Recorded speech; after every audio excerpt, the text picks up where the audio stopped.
एक साधा प्रश्न, तुम्ही ब्लूबेरीज विकत घेता तेव्हा किती पैसे लागतात? साधारण 800-1200 रुपये किलो. कारण काय, त्यामध्ये खूप अँटीऑक्सिडंट्स आहेत किंवा अँटोसायनिन्स आहेत, ब्रेन हेल्थसाठी खूप चांगलं आहे, हे तुम्हाला कोणीतरी सांगितलंय म्हणून. आता एक कंपॅरिझन, आपला जो आवळा आहे जास्तीत जास्त 60 ते 80 रुपये किलो मिळतो.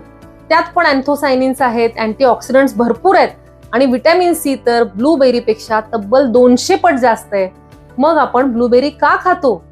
याचं उत्तर कुठल्या सायन्समध्ये नाहीये, ते आहे मार्केटिंग सायकोलॉजीमध्ये. कुठलंही फूड इम्पोर्टेड आहे, महाग आहे म्हणून चांगलं आहे असा एक सबकॉन्शियस समज हळूहळू जाहिरातींमुळे आपल्या मनात तयार झालेला आहे. आजपर्यंत एकही क्लिनिकल ट्रायल असं नाही की ज्यामध्ये सिद्ध झाले की ब्लूबेरी आपल्या देशी फळांपेक्षा जास्त इफेक्टिव्ह आहे.